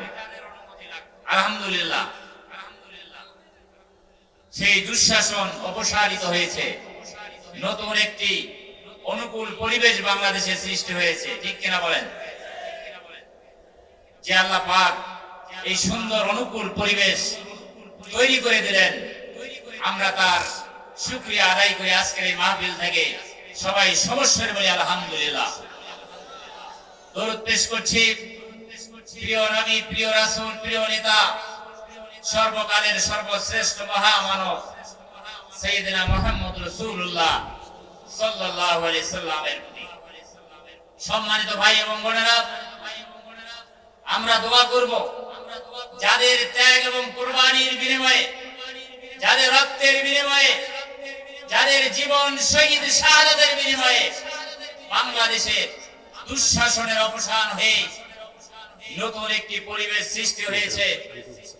আবু সাইদ মুক্ত সহ সারা বাংলাদেশে প্রায় 2000-এর বেশি ছাত্র ছাত্রী, যুবক যুবতী, শিশু কিশোর যারা জীবন দিলেন, তাদের জন্য আমরা দোয়া করি। এই দোয়া করবেন না? আল্লাহ পাক যেন তাদের এই কুরবানিকে কবুল করেন, সবাই বলে আমিন। সম্মানিত ভাই এবং বোনেরা, তাফসীরুল কোরআন মাহফিল, আজকেও আমার 5টি তাফসীর মাহফিলে আমি প্রধান অতিথি ছিলাম। সর্বশেষ আমি আজকে আপনাদের এই মাহফিলে এসেছি, যে কারণে আমার আসতে দেরি হয়েছে। আলহামদুলিল্লাহ, বেশি করে আলহামদুলিল্লাহ করতে হবে। এই পরিবেশ যাতে আগামী দিনে আর কোনদিন লঙ্ঘন না করতে পারে কেউ, এজন্য আল্লাহর কাছে বেশি করে দোয়া করতে হবে, আল্লাহর শুকরিয়া আদায় করতে হবে, ঠিক কিনা বলেন? সম্মানিত ভাইরা আমার, সম্মানিত মা বোনেরা, আজকে আবহমান কাল থেকে এই বাংলাদেশে তাফসীরুল কোরআন মাহফিল চলে আসছে, আগামী দিনও থাকবে ইনশাআল্লাহ। যে কথাগুলো তাফসীরুল কোরআন মাহফিল সহ প্রতি সপ্তাহে জুমার বক্তৃতা, ওয়াজ মাহফিল এবং অন্যান্য ইসলামী দল সহ যে ইসলামী সম্মেলন, আমরা টঙ্গীতে বিশ্ব ইজতেমা, পীর মাশায়েখদের, হক্কানি পীরদের যে সমস্ত ইজতেমা হয়, সেখানে আমরা কোরআনের কথা শুনি। কিন্তু এই কথাগুলো 90% মানুষ এই বাংলাদেশের মুসলমান, কিন্তু একটি কথাও বাংলাদেশের আইনে এখনো পরিণত হয়নি।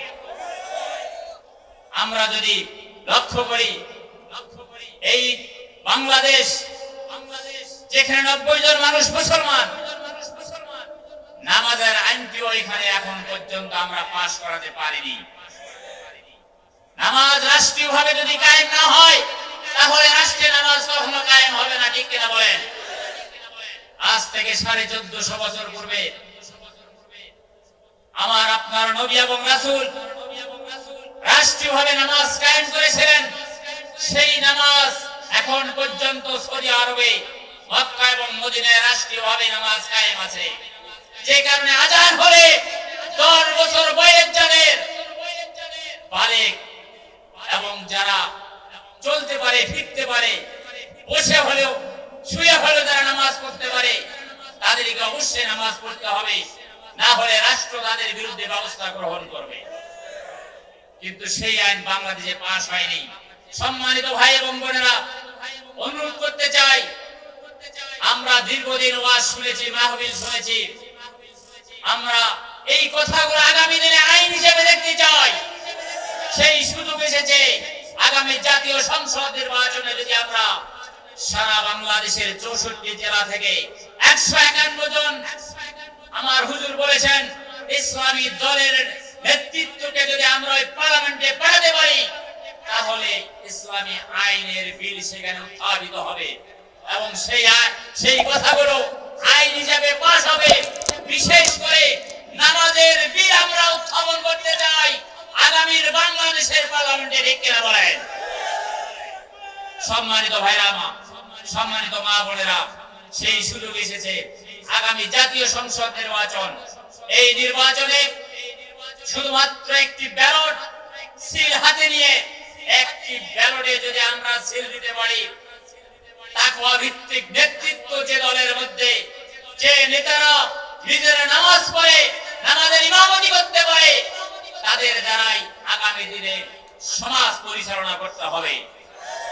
সেজন্য 151 জন ব্যক্তিকে যদি আমরা সারা দেশ থেকে নির্বাচিত করে পাঠাতে পারি, তাহলে আগামীর বাংলাদেশ, আমাদের সম্মানিত কোরআন মুফাসসির বলেছেন, কোরআনের বাংলাদেশ, আগামীর বাংলাদেশ হবে ইসলামের বাংলাদেশ, ঠিক কিনা বলেন? এজন্য সবাইকে ঐক্যবদ্ধ হতে হবে। সেই সিদ্ধান্ত গ্রহণের জন্য সবাইকে প্রস্তুত থাকতে হবে। সম্মানিত ভাই এবং বোনেরা, আমি আরেকটি কথা বলতে চাই। আমরা দুঃশাসনের অবসান ঘটিয়েছি।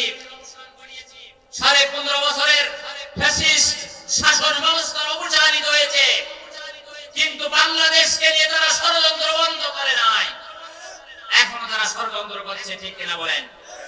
আজকে হিন্দুর লেবাস পরে একটি সংগঠন, আপনারা সবাই জানেন, হয়তোবা এখানে আজকে বক্তব্য শুনেছেন, ইসকনের নাম আপনারা শুনেছেন। এই ইসকন, এটা হচ্ছে ইহুদিদের একটি সংগঠন। এটার জন্ম হয়েছে আমেরিকায়। তারা ষড়যন্ত্র করছে গোটা বিশ্বব্যাপী মুসলমানদের বিরুদ্ধে। তারা আজকে সাম্প্রদায়িক দাঙ্গা সৃষ্টি করতে চায় বাংলাদেশে। সাম্প্রদায়িক দাঙ্গা সৃষ্টি করে আবার এই বাংলাদেশকে, যে রক্তের বিনিময়ে আমরা নতুন বাংলাদেশ পেলাম, সেই বাংলাদেশকে নিয়ে আজকে তারা ষড়যন্ত্র করছে। সেই ষড়যন্ত্রের বিরুদ্ধে আপনাদেরকে সোচ্চার এবং ঐক্যবদ্ধ থাকতে হবে। সম্মানিত ভাইরা আমার, আসুন আমরা সে ব্যাপারে সোচ্চার থাকি, আসুন আমরা সে ব্যাপারে সবাই সচেতন থাকি। আজকের এই মাহফিল থেকে আমি আপনাদের কাছে সে আহ্বান রাখতে চাই।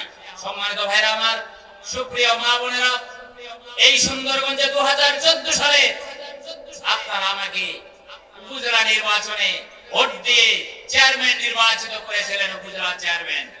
দুঃখের বিষয়, আমি শপথ নিতে গিয়েছিলাম, রংপুর বিভাগীয় অফিসের সামনে আমাকে গ্রেফতার করে জেলখানায় পাঠানো হয়েছিল।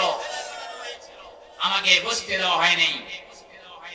আমাকে মামলার পর মামলা দিয়ে হয়রানি করে, সাসপেন্ড করে উপজেলা পরিষদ থেকে আমাকে দূরে রাখা হয়েছিল। আগামী দিনে সুযোগ এসেছে পার্লামেন্ট নির্বাচন। এই নির্বাচনে আমার সংগঠনের পক্ষ থেকে, এই সুন্দরগঞ্জবাসীর পক্ষ থেকে আমাকে এখানে প্রার্থী ঘোষণা করা হয়েছে। আমি আপনাদের কাছে সহযোগিতা চাই।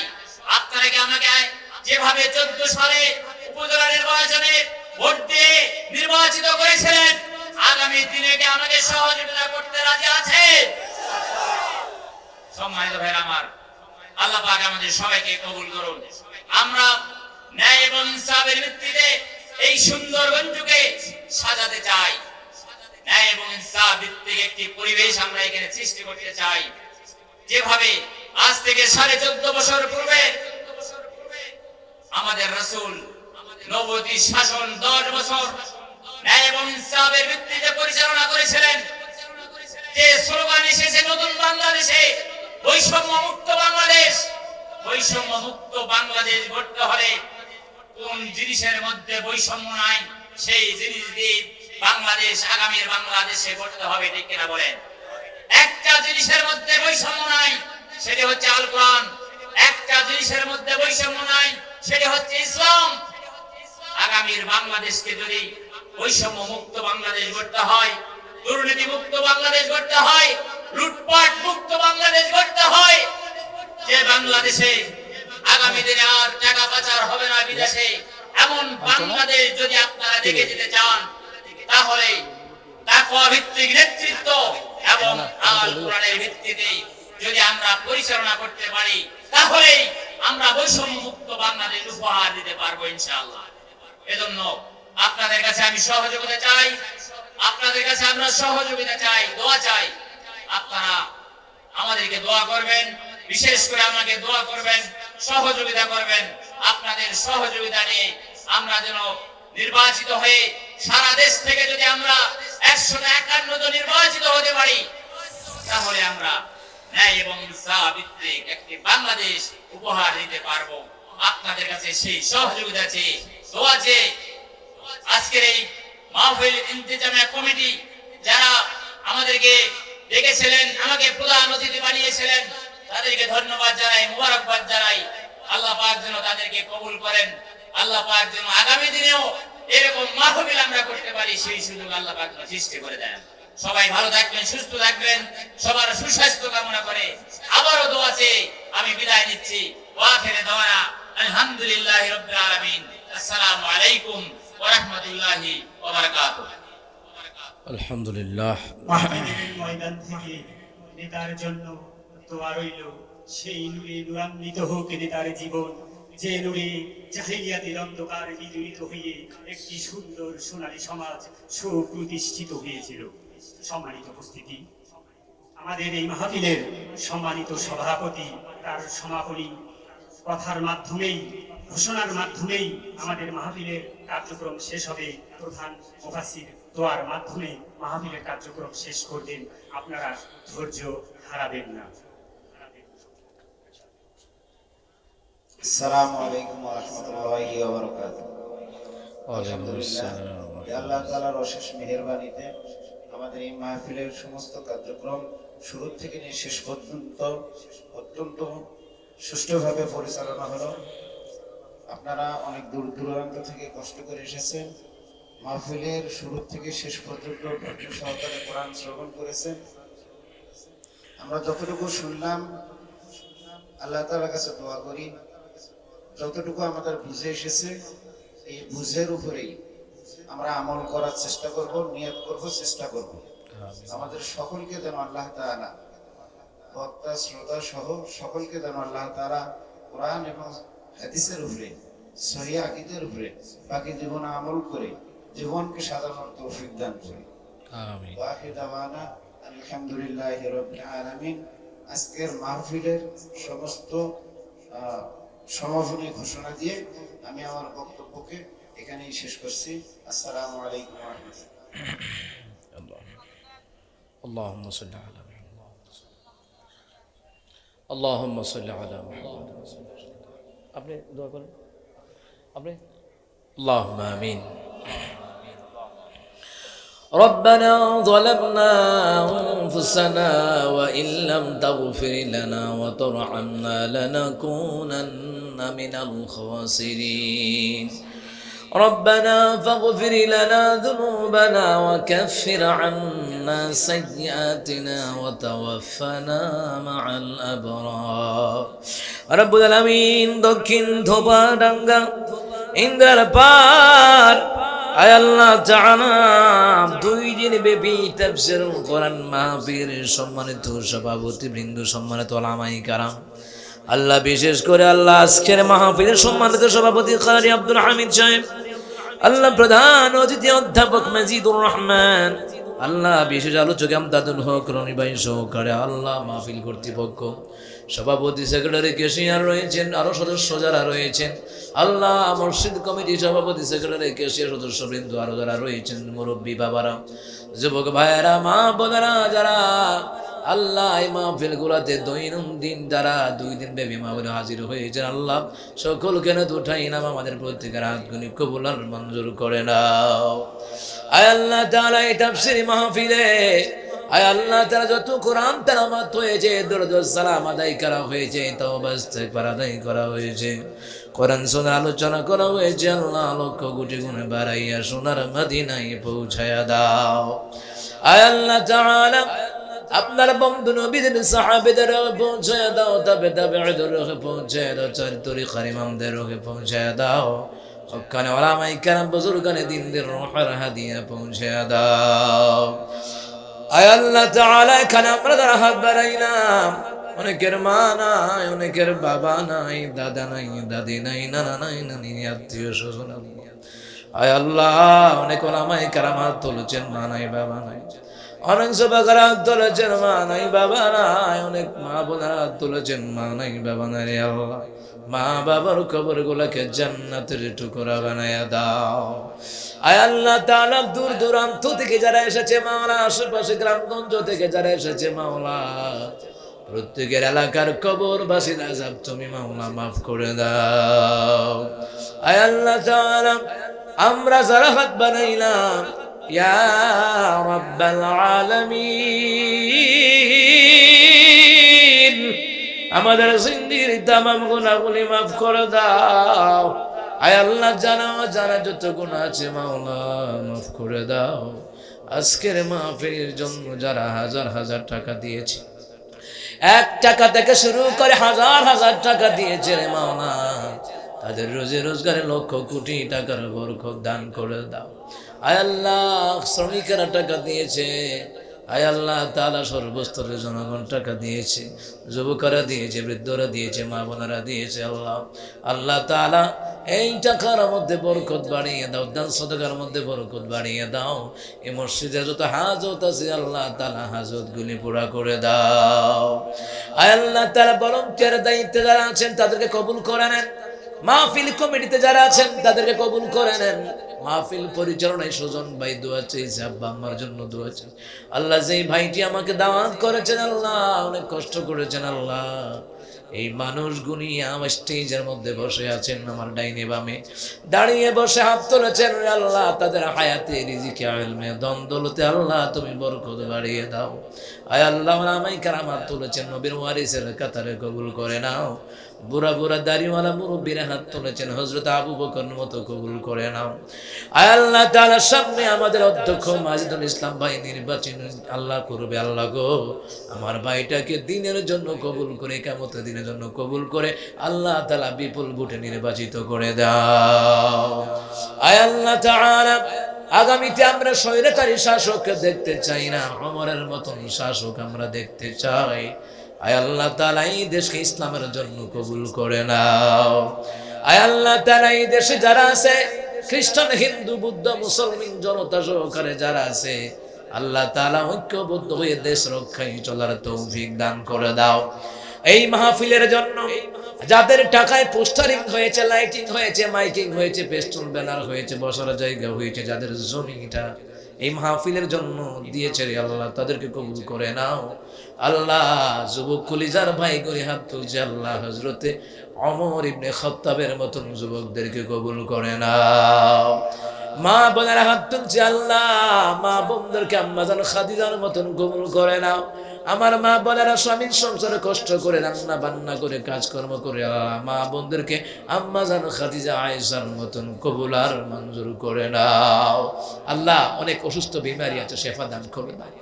আল্লাহ, মুরব্বী ওলামায়ে কেরাম আছে, মুরব্বীগণ আছে, যুবকরা আছেন, আল্লাহ মা বোনেরা আছেন, জানি না কারা শারীরিক মানসিক অসুস্থতায় আছেন, এমন রোগ আছে হসপিটালে, বাসা বাড়িতে অসুস্থ, আল্লাহ শাফি আজলা সেহাতে কুল্লিয়া দান করে দেন। আল্লাহ, স্টেজে ওলামায়ে কেরাম, মুরব্বী সহ যুবকরা যারা আছে তাদেরকে কবুল করে নেন। ডাইনে বামে যারা আছে কবুল করে নেন।